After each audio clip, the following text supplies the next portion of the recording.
Hi friends, welcome back කියලා පිළිගන්නවා හැමෝම. අදත් මම අරන් ඇවිත් තියෙන Record of Ragnarok anime series එකේ season 1 episode 3. අපි එහෙනම් වැඩි කතා නැතුව වීඩියෝ එකට යමු. ඊට කලින් ඔයාලා තාමත් මගේ YouTube channel එක subscribe කරලා නැත්නම් දැන් මේ YouTube channel එකත් subscribe කරගෙන ඒ වගේ වීඩියෝ කරලා like එකක් දාගෙනම set වෙන්න. එහෙනම් අපි යමු අද මම ගෙනල්ලා තියෙන අලුත්ම වීඩියෝ එක බලන්න.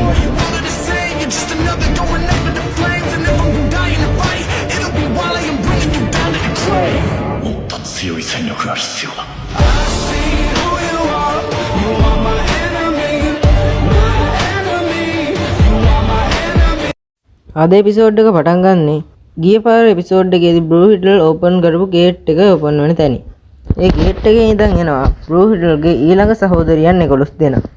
ඒ කියන්නේ බ්‍රූහිඩලුයි ඒ වගේම අපේ ඩෝල්ුයි ඇරෙන්න ඉන්න ඊළඟ වැල්කරීලා 11 දෙනා. එයාලා ඇවිල්ලා බ්‍රූහිඩල්ගෙන් අහනවා ඇයි අපව කැඳෙව්වේ කියලා. ඔයාට මොකක් හරි උදව්වක් අවශ්‍යද කියලා. ඒ වෙලාවේ බ්‍රූහිඩල් මෙතන ඉන්න වැල්කරීලාගෙන් හතරවෙනි වැල්කරීන් ඒ කියන්නේ රැන්ග්රිස් කියන මේ වැල්කරීට විතරක් එන්න කියනවා. ඊට පස්සේ එයා ඇවිල්ලා "ඕ බ්‍රූහිඩල් මගෙන් මොකක්ද ඔයාට ඕන උදව්ව" කියලා අහනවා. ඒ වෙලාවේ බ්‍රූහිඩල් මේ වැල්කරීට කියනවා "ඔයා දන්නව නේද තෝර්ගාව තියෙන ආයුධ ගැන" කියලා. ඒ වෙලාවේ මේ වැල්කරි කියනවා "ඔව් මම දන්නවා තෝර්ගාව තියෙන ආයුධ ගැන" කියලා. ඊට පස්සේ එයා තෝර්ගාව තියෙන ආයුධ ගැන පැහැදිලි කරනවා. ඒ කියන්නේ තෝර්ගාව තියෙන අත්වැස්ම. ඒ කියන්නේ මිනින්ජෝ එක පාලනය කරන අත්වැස්ම, අකුණු අත්වැස්ම සහ මේ මිනින්ජෝ කියන්නේ මේ තෝර්ගාව තියෙන ලොකු මිටිය ගැන එයා දන්නවා කියලා එයා කියනවා. ඒ වගේ මේකේ වෙන කාර්යනුත් එයා පැහැදිලි කරලා දෙනවා. ඔන්න ඔය වෙලාවේ බ්‍රූහිඩල් කියනවා "ඔයා හරියටම හරි. ඒ වගේ මට ඔයාගෙන් ඕන උදව්වක් තියෙනවා" කියලා. ඒ උදව්ව මොකද්ද කියලා මේ වැල්කරි ඇහුවට පස්සේ බ්‍රූහිඩල් කියනවා "ඔයාට පුළුවන් නේද ඔයාගේ ශරීරය තෝරව පරද්දන්න පුළුවන් කෙනෙක් වෙනුවෙන් කැප කරන්න" කියලා මෙන්න මේ බ්‍රූහිඩල් අහනවා. එතකොට මේ වැල්කරිත් "ඔව් මට පුළුවන්" කියලා ඒකට කැමති වෙනවා. ඉතින් බ්‍රූහිඩලුත් මේකට ගොඩක්ම කැමති වෙනවා. ඔන්න එතන ඉඳන් තමයි අද කතාව ස්ටාර්ට් වෙන්නේ. ගිය පාර ලූබ් මේ තෝර්ගේ කිලර් මූව් එක කියන්නේ යාගේ විශේෂම පහර බොහොම ලේසියෙන් වැළැක්වුවේ කොහොමද කියලා තමයි සියුස් දැන් කල්පනා කරන්නේ. සියුස් හිතනවා මේ ආයුධය නම් විශේෂ එකක් වෙන්න ඕනේ කියලා. කිසිම මිනිහෙක් ගාව මේ වගේ ශක්තිමත් ආයුධයක් තියෙන්න බෑ කියලා සියුස් කියනවා. ඔන්න ඔය වෙලාව තමයි අපිට පෙන්වන්නේ ලූබ්ගේ මේ තරම් පවර්ෆුල් ආයුධය හැදුනේ කොහොමද කියලා. ඉස්සෙල්ලා මේ බ්‍රූහිඩල් කැඳෝපියාගේ සහෝදරි මේ ලූබ් සටනට එන්ටර් වෙද්දිම අහසේ ඉඳගෙන ඒක බලන් ඉඳලා තියෙනවා. ඊට පස්සේ ලූබ්ගේ අතීත මතකයන් ටික එයාට අරගෙන ලූබ්ට ගැලපෙන ආයුධය බවට එයා පත් වෙලා ලූබ්ගේ අතට ගිහින් තියෙනවා. අන්න ඒ විදිහට තමයි මේ ලූබ් ගාව තියෙන පවර්ෆුල් ආයුධය විදිහට මේ වැල්කරි පත් වෙලා තියෙන්නේ. ඒක වැල්කරිලට විතරක් විශේෂම වූ හැකියාවක්. ඔන්න ඉතින් මේ සීන් එකෙන් පස්සේ ආයෙත් ලූබ්ගේ තෝරුගේ ෆයිට් එක පටන් ගන්නවා. මේ ෆයිට් එක මෙහෙම කන්ටිනියු වෙන අතරේ අපිට පෙන්නනවා තෝර්ගේ මේ තියෙන අත්වැස්ම ගැන පොඩි විස්තර.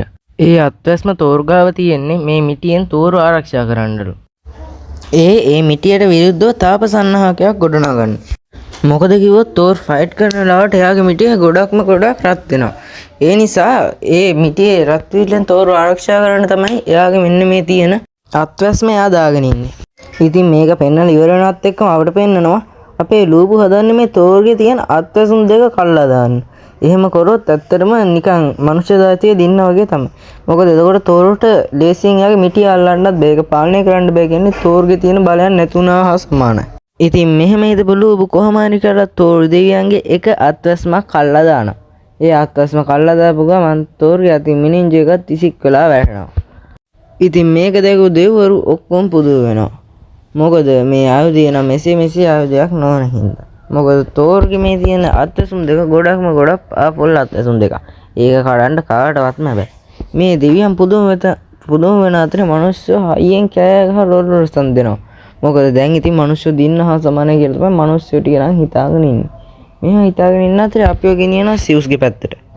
මේ සියුස් එයා ගාව ඉන්න සහායකයාට කතා කරලා කියනවා මෙන්න මේ ආයුධය නම් මෙසේ ආයුධයක් නෙමෙයි. මේක කොහොමද මේක විශේෂ ආයුධයක් වෙන්නේ කොහොමද කියලා අර යාගාව ඉන්න සේවකයන් අහනවා. එතකොට ඒ සේවකයා බෝනිකෙකුත් අතේ තියාගෙන එයාට මේ ගැන පැහැදිලි කරනවා. ඉස්සර කාලේ වැල් කරලා ඉඳලා තියෙන එක කටයුත්ත සඳහා. ඒ මේ දිව්‍ය ලෝකේ ආරක්ෂා කරන ආරක්ෂකයන්ගේ පහසුව සඳහා. ඒ කියන්නේ ආරක්ෂක සටවැඳලා බැරි වෙලා හරි ආරක්ෂකයන්ගේ ආයුධවලට මොකක් හරි වුණාම මේ වැල් කරලා ඉඳලා තියෙන්නේ එයාලගේ ආයුධ බවට පත් වෙන්නේ. එතකොට මේ වැල් කරලාගේ තියෙන පවර්ස් එක මේ ආරක්ෂකයන්ට ලැබෙනවා. එතකොට ලේසියෙන් ඕනම යුද්ධයක් ජය ගන්න පුළුවන් මේ වැල් කරලාගේ තියෙන බලයත් එක්ක. අන්න ඒ විදිහට මේ සහායකයා මේ අපේ සියුස්ට පැහැදිලි කරලා දෙනවා. ඕන්න මේක කියලා ඉවරනත් එක්කම අපිට ආයෙත් පෙන්නනවා අපේ ලූබුට පුළුවන් වෙලා තියෙන තෝර්ගේ ආයෙත් පාරක් තෝර්ගේ ඇඟ තුවාල කරන්න. ඔය අතර අපිට පෙන්නනවා ආයෙත් තෝර්ගේ මිටිය. ඒ කියන්නේ මේ නින්ජා එක. ඒක රත් වෙලා කියන්නේ මාර රත් වෙලා නිකන් ලාව ගොඩක තියනවා වගේ තමයි පේන්නේ. පසුත් එක්කම රත් වෙලා. ඒකෙන් දුමක් දානවා. ඒක දැකලා ඔක්කොම පුදුම වෙනවා. මොකද්ද මේ නින්ජාකට වෙන්නේ කියලා. ඕන් ඒත් එක්ක මිනින්ජයකින් අමුතු විදිහේ සද්දයක් ඇහෙන්න ගන්නවා. හරියට හදවතක් ගන්නවා වගේ. ඕන් ඒත් එක්කම සිව්සවරි කියනවා ඇත්තටම මේ මිනින්ජයකට අත්වැස්මත් තෝර් දාගෙන ඉන්නේ මිනින්ජයකින් තෝරව ආරක්ෂා කරන්න නෙමෙයි. තෝර්ගේ මිනින්ජයර එක ආරක්ෂා කරන්න කියලා සිව්ස් කියනවා.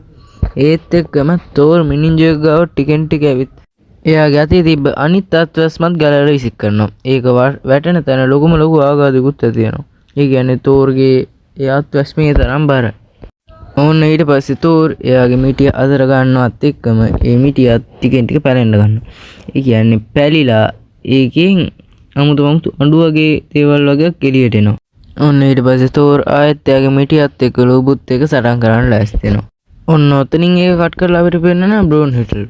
එයා කියනවා තෝර්ගේ මේ පහරට අපේ ෆෝන් උනත් පැලෙන්න පුළුවන්. ඒ හින්දා ඔයාගේ ෆෝන් එක ඔෆ් කරන්න කියලා ගෝල්ට. එහෙම කියලා එයා ෆෝන් එක අතර ගන්නවත් එක්කම එක පාටම විදුරු සැරයක් එකක් වගේ එකක් ඒ ෆෝන් එකෙන් එළියට එනවා. ඇත්තම කිව්වොත් මේක බ්‍රෝන් හිටල්ට ආව මැසේජ් එක. බ්‍රෝන් හිටල් මේක දැකලා තමයි මේ තරම් බය වෙලා තියෙන්නේ. මේ මැසේජ් එකෙන් පේන්නේ අපිට මේ දෙවියන්ගෙන් සරණට එන, ඒ කියන්නේ දෙවියන්ගෙන් මේ ඇරින එකේ සරණට එන දෙවිවරු 7 දෙනා සහ මනුස්සයන්ගෙන් සරණට එනවා කියලා තෝරගෙන ඉන්න අපේ බ්‍රෝන් හිටල් තෝරන් ඉන්නේ 7 දෙනා ගැන. දෙවියන්ගේ පැත්තෙන් සරණට එන අයගේ නම් තමයි මේ සියුස්, බුද්ධා, ලෝකි, ඇපලෝ, පොසයිඩන්, ඒ වගේම සුසානෝ, මිකෝතෝ.